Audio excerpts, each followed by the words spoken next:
Olá, capitalista! Seja bem-vindo a mais um fechamento de mercado.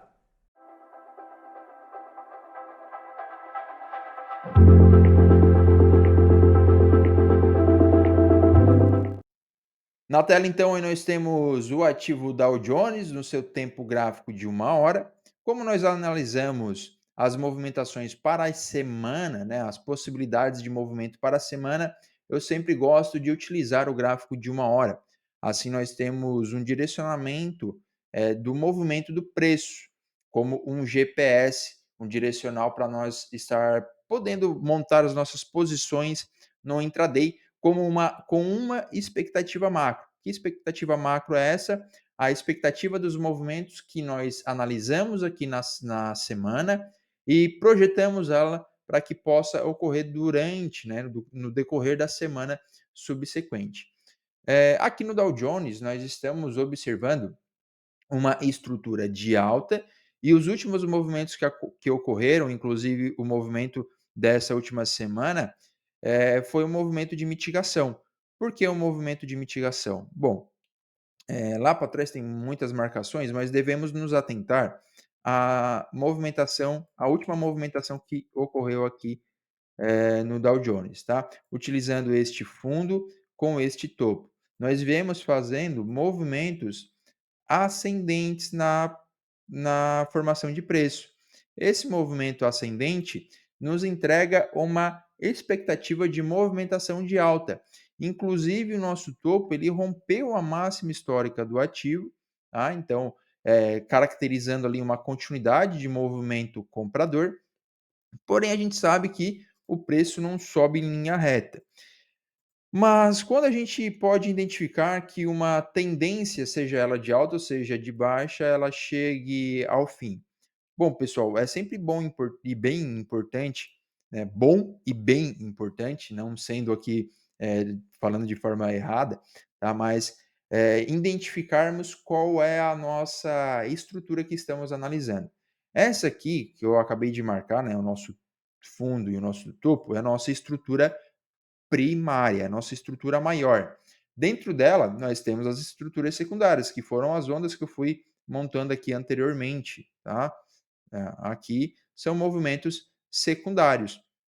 Quando nós observamos que uma tendência está chegando ao fim, quando nós temos a renovação, né, um pullback acontecendo e não há renovação de topo, aí nós identificamos que este topo é um topo forte e possivelmente esse fundo possa ser um fundo fraco. Houve o rompimento do fundo e tivemos a continuidade na movimentação. Tá? Essa continuidade na movimentação é uma microestrutura. Por quê? Deixa eu dar uma limpada aqui e aproximar um pouco o gráfico. Aqui, pessoal, percebam que nós tivemos um movimento de pullback acontecendo, né? Foi impulsão, pullback, gerou essa região de fundo que capturou liquidez aqui anteriormente e rompeu a outra região de topo. Então, é um fundo válido, um fundo que capturou liquidez e rompeu o topo. Então, aqui nós temos uma estrutura secundária, complementando o finalzinho da estrutura primária, tá? E aqui essa movimentação que aconteceu foi a mitigação dessa estrutura secundária. Porém, nós tivemos o rompimento do fundo dessa região. Então, este movimento aqui, que rompeu um fundo da minha estrutura terciária, podemos colocar dessa forma, e da minha estrutura secundária, ele forma um flip. Então aqui, essa região é uma forte região de oferta. Foi ela que iniciou, ela que deu início ao todo o movimento vendedor macro que nós estamos observando, tá? Então percebam que uma movimentação terciária, ela entrega e inicia o movimento de mitigação da minha estrutura primária. Este movimento aqui, pessoal, por que que eu considero sendo uma e digo sendo uma estrutura terciária, né, um fractal terciário? Porque essa movimentação, tá, nós tínhamos essa referência, né, esse fundo e este topo, essa movimentação poderia se encerrar aqui nesta região de order block, ó. Nós temos um order block bem definido aqui nessa região. Então este movimento ele poderia vir até aqui e depois dar continuidade na movimentação de alta, tá. Então, até o momento, até a movimentação que rompe este fundo, eu ainda tenho uma movimentação de alta, tanto na estrutura primária, que está em alta, quanto na estrutura secundária, que também está em alta.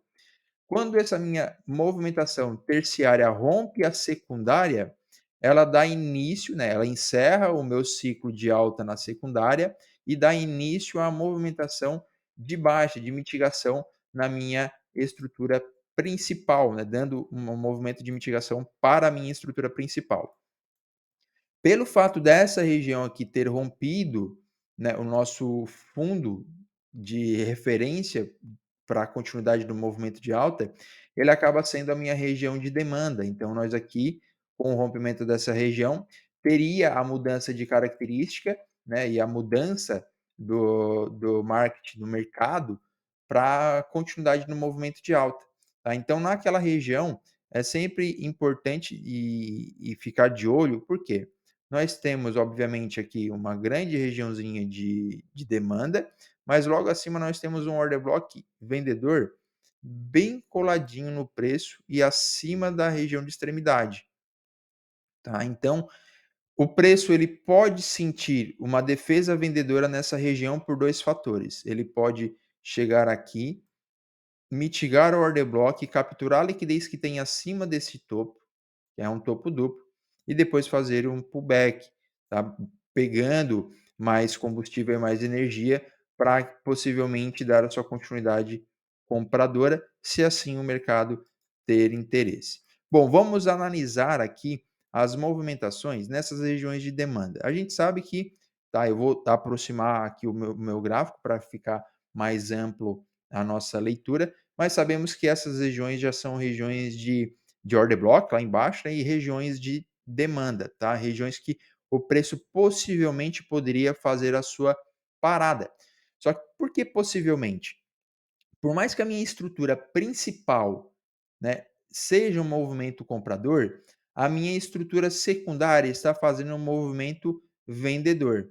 Então, para eu ter uma convicção maior na compra, tá? Não que não possa estar operando no risco, na compra nessas regiões, mas para ter uma convicção maior, deveria ter a formação de um topo anterior e o rompimento dessa região. Como assim? Bom, aqui nós tínhamos uma região de liquidez e possivelmente o preço poderia tocar nessa região de liquidez, fazendo um movimento até que eu já deixei desenhado aqui, né? Ele faz esse movimento, isso era a expectativa da semana passada. Ele faz esse movimento, rompe a região, volta a testar a demanda e deu a continuidade. Percebam que ele faz o movimento reto, né? O pullback acabou acontecendo aqui atrás, não sendo tão relevante para essa movimentação. O que eu quero dizer com isso? Tá? A continuidade desse movimento, por exemplo, fazendo o pullback, ele deixa uma região de topo, como por exemplo nessa movimentação foi esse topo aqui. Então, digamos que este movimento vendedor acontecendo, um pouco mais, o movimento vendedor acontecendo, deixou uma região de topo, capturou liquidez, né? Tocou em uma região ali teoricamente de compra e você não quis comprar diretamente no risco para essa região, até por conta de analisar outros indicadores que eu já coloco aqui na tela para a gente estudar. Você deveria o quê? Observar como que o preço iria se comportar no rompimento de um possível topo. Como neste caso, ele faz um movimento de impulsão, um movimento de pullback. Quando ele voltasse, não rompesse o fundo, violando o topo, aí você teria aqui uma mudança na característica do mercado, de um mercado que estava vendedor para um mercado que rompe um topo anterior, mudando a característica. Sempre lembre que movimentos vendedores são compostos por topos e fundos descendentes, e movimentos compradores são compostos por topos e fundos ascendentes. Então, aqui, uma possível compra nessa região seria uma compra de risco elevado. Por que risco elevado? Porque você ainda tem a movimentação em tendência clara de baixa. Então você teria que ter ciência do risco assumido aqui nessa região. Essas zonas também podem servir para finalizar operações na ponta vendedora, porque teoricamente nós temos defesas nessas regiões e o mercado simplesmente pode inverter a movimentação a partir da mitigação dessa região. Então nós não sabemos se ele vai dar continuidade, se tocar naquela região ou se ele vai reverter. Então é sempre bom nós tomarmos precauções quando identificarmos regiões de oferta e demanda no gráfico. Bom, por que que eu comentei de leitura de indicadores? Nós podemos colocar o IFR nessa região. A gente percebe que nessa zona de demanda, o IFR estava sobrevendido. Então, faria um sentido você arriscar uma operação compradora nessa região, mas lembre-se que aí você estaria operando swing trade, tá? A operação aqui do gráfico maior. A gente percebe que, obviamente, foi frustrada essa tentativa de compra, por mais que você tenha observado o IFR numa região de sobrecompra, de sobrevenda, perdão. Mas aqui você não tinha, por mais que o IFR estava em uma região de sobrevenda, chegou numa região de demanda, você não teve a mudança gráfica, a mudança na ação do preço, e é isso que é importante. Se você coloca médias móveis, você percebe que o preço ele está bem ancorado, né, conforme a movimentação aconteceu aqui, né, lá em cima tocou na média de 50, ancorou e deu ignição com a inclinação precisa das médias.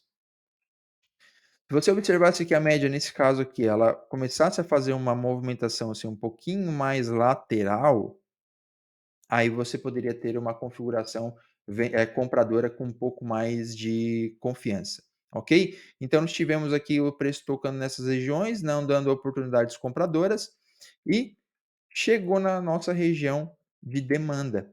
Olha, perceba a diferença. Aqui o preço ele vem com ignição e não consegue mais dar continuidade no movimento.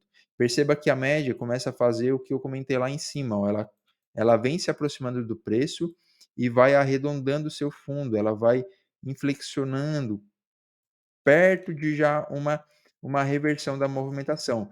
O que, que nós temos também? O IFR em região de sobrevenda, o FR em região de sobrevenda e o preço, olhem só, percebam o preço, não renova fundos. O preço não renova fundos, fica aqui ó, num range lateral. E esse range lateral, né, a não renovação de fundos, nos leva a mais uma confirmação. Não temos fundos sendo renovados, então tendência de baixa, topos e fundos descendentes. Se não tem mais fundos descendentes, teoricamente a tendência está enfraquecida. IFR em região de sobrevenda, mais um ponto, né? A média chegando e se aproximando do preço por volatilidade e não tão inclinada, sem muita força. E depois, o fator decisivo para a movimentação, o rompimento de um topo. Quando nós tivemos o rompimento de um topo, o preço toca na média, volta para testar a região de demanda, ancora na média, não rompe a média, não renovando fundos também. Percebam como que é bonito esse movimento. Olhem só essa amplitude. Vou tirar o IFR para não dar mais espaço. Olhem o que acontece aqui. Vou tirar a média também. Nós tivemos o rompimento do topo, tá? Rompeu o topo.